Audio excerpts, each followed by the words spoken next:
The Barbarian lives to destroy. He's the anti-builder. He definitely stole the hammer.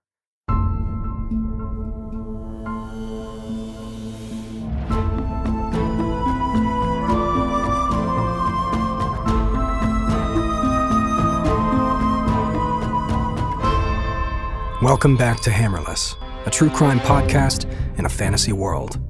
Last episode, we hammered into the builder's psyche.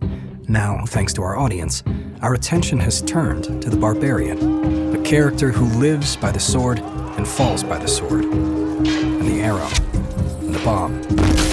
What players call a meat shield, only to respawn and do it all again.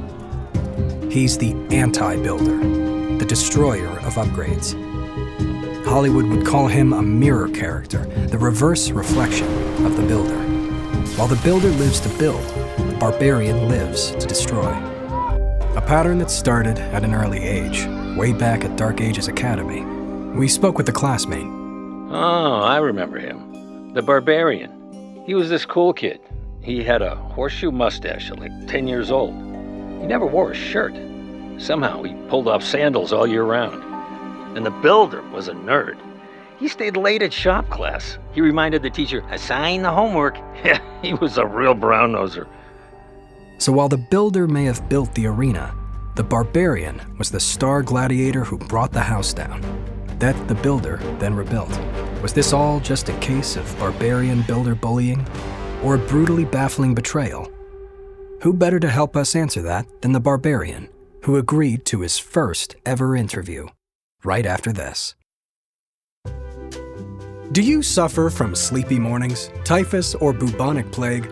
I sure do. That is, until I started drinking Chagawino Elixir, hand-harvested from a fantasy forest and shipped in a hot air balloon to your door. It'll change your life. Infused with 200 milligrams of caffeine, B12, and dragon's mane, it's the perfect mix of drinkable and, holy sweet baby dragons, I'm awake.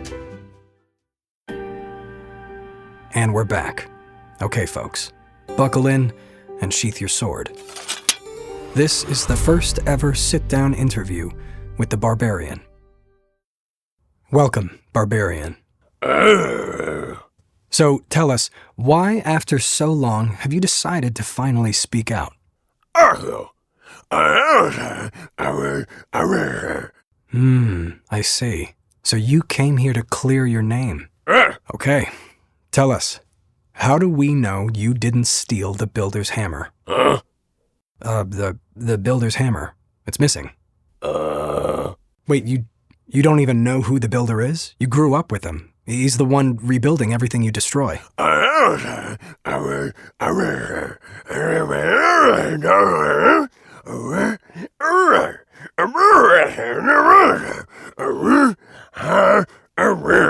You're telling me you're so singularly focused on clashing that you never stop to think about who builds everything? Wow. Okay then. I guess you're off the hook. Is there anything else you want to leave us with?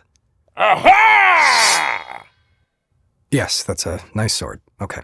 Anyway, thank you, Barbarian. Well, I have to say he's not the most civilized person I've ever interviewed.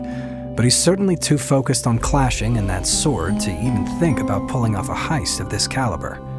Now, here with an initial reaction to Barbarian's first interview, please welcome back Dr. Dobson. Thank you. It's a pleasure to be here. Now, the Barbarian has a clear propensity toward clashing, and his obsession with his sword probably means he was exposed to a lot of fighting at an early age. His sword provides him a sense of security, kind of like a teddy bear. And this sword has been with him through all of the biggest moments of his life. Interesting. I would venture to bet that whoever stole this hammer has a fixation not with swords, but with hammers. Hog Rider!